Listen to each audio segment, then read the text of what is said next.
નમસ્કાર, આપ જોઈ રહ્યા છો નેશન પ્લસ ન્યૂઝ. હું છું આપની સાથે તગવર. વડાપ્રધાન નરેન્દ્ર મોદીએ આપેલા make in India made for the વર્લ્ડના ધ્યેયને સાકાર કરવાની દિશામાં દેશના વિકાસ રોલ મોડલ સ્ટેટ ગુજરાતે મુખ્યમંત્રી ભૂપેન્દ્ર પટેલના નેતૃત્વમાં વધુ એક નક્કર કદમ ભર્યું છે. મારુતિ સુઝુકી ઇન્ડિયા લિમિટેડ ખોરજમાં જીઆઈડીસી દ્વારા ઉપલબ્ધ કરાયેલી 1,750 એકર જમીન પર 35,000 કરોડ રૂપિયાના રોકાણ સાથે વ્હીકલ મેન્યુફેક્ચરિંગના નવા પ્લાન્ટની સ્થાપના કરશે. મુખ્યમંત્રી ભૂપેન્દ્ર પટેલ અને મારુતિ સુઝુકીના મેનેજિંગ ડિરેક્ટર હિતાશી તાકેઉચીની ઉપસ્થિતિમાં આ પ્લાન્ટના રોકાણ માટેના investment letter hand over ceremony ગાંધીનગરમાં યોજાઈ હતી. નાયબ મુખ્યમંત્રી હર્ષ સંઘવી તેમજ મારુતિ સુઝુકીના હોલ ટાઈમ ડિરેક્ટર અને executive committee member Sunil Kakkar પણ આ અવસરે વિશેષ ઉપસ્થિત રહ્યા હતા. મારુતિના આ નવા પ્લાન્ટથી સંભવિત 12,000થી વધુ લોકોને રોજગાર અવસર મળશે. એટલું જ નહીં, આ પ્લાન્ટના પરિણામે આસપાસના વિસ્તારોમાં એન્સિલિયર યુનિટ્સ અને એમએસએમઈ એકમો પણ સ્થપાશે. એનાથી અંદાજે 7.50 લાખથી વધુ પરોક્ષ રોજગારી મળતી થશે અને એક સમગ્ર ક્લસ્ટરનું નિર્માણ થવાથી ઓટો હબ તરીકેની ગુજરાતની ઓળખને વધુ બળ મળશે. આ પ્રોજેક્ટ અન્વયે દર વર્ષે 2.5 લાખ કારની ઉત્પાદન ક્ષમતા ધરાવતા 4 પ્લાન્ટ મળીને કુલ 10 લાખ કાર પ્રતિ વર્ષની ઉત્પાદન ક્ષમતાનો પ્લાન્ટ વિકસાવવામાં આવશે. પહેલા પ્લાન્ટનું ઉત્પાદન 2029ના ફાઇનાન્શિયલ યરથી શરૂ કરવાનું મારુતિ સુઝુકી ઇન્ડિયા લિમિટેડનું આયોજન છે. મુખ્યમંત્રી ભૂપેન્દ્ર પટેલે મારુતિ સુઝુકી ઇન્ડિયા લિમિટેડના પ્રોજેક્ટ રોકાણને આવકારતા કહ્યું કે આ માત્ર એક નવી ઓટોમોબાઈલ ઉત્પાદન સુવિધા જ નથી, પરંતુ દેશના સૌથી મોટા અને સૌથી સ્પર્ધાત્મક ઓટોમોબાઈલ મેન્યુફેક્ચરિંગ કોરિડોરને વધુ સુદૃઢ કરવાનું મહત્વનું પગલું પણ છે.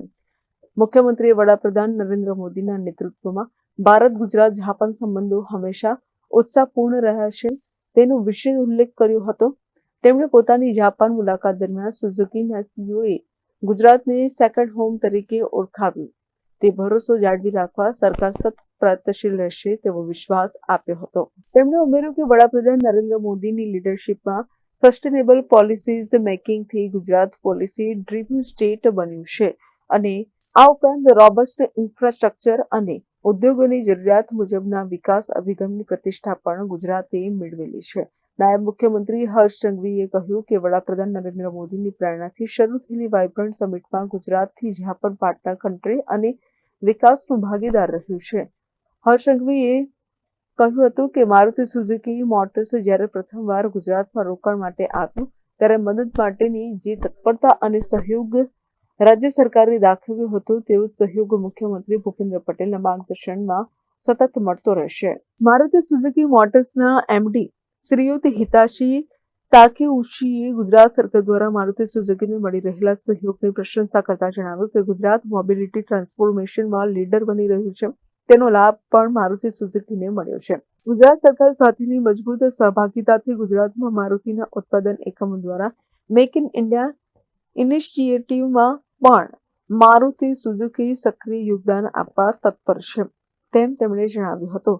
અત્રે નિર્દેશન કરવું જરૂરી છે કે આ નવી વ્હીકલ ફેસિલિટીના નિર્માણ માટે ગુજરાત સરકાર અને મારુતિ સુઝુકી ઇન્ડિયા લિમિટેડ વચ્ચે 2024ની વાઇબ્રન્ટ સમિટમાં એમઓયુ કરવામાં આવ્યા હતા. વડાપ્રધાન નરેન્દ્ર મોદીએ 2012માં સુઝુકી મોટર્સને ગુજરાતમાં રોકાણ માટે નિમંત્રણ પાઠવ્યું હતું. તેના પ્રતિસાદ રૂપે હાંસલ રૂપમાં મારુતિનું ગુજરાત ખાતેનો પ્રથમ પ્લાન્ટ કાર્યરત છે.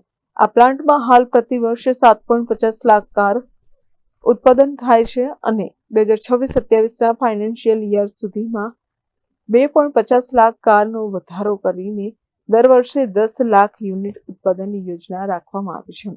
આ અવસરે મુખ્ય સચિવ મનોજ કુમાર દાસ, ઉદ્યોગના અધિક મુખ્ય સચિવ મમતા વર્મા, મુખ્યમંત્રીના અગ્ર સચિવ સંજીવ કુમાર, ઉદ્યોગ કમિશનર પી સ્વરૂપ, મુખ્યમંત્રીના અધિક અગ્ર સચિવ ડોક્ટર વિક્રાંત પાંડે તેમજ જીઆઈડીસીના એમડી શ્રીમતી પ્રવીણા ડીકે અને મારુતિ સુઝુકી મોટર્સના CFO Arban Roy, senior executive officer Manjari Chaudhary તથા એક્ઝિક્યુટિવ ઓફિસર પરીક્ષિત મૈની, જીગર દેસાઈ વગેરે ઉપસ્થિત રહ્યા હતા. Bureau report, nation plus news.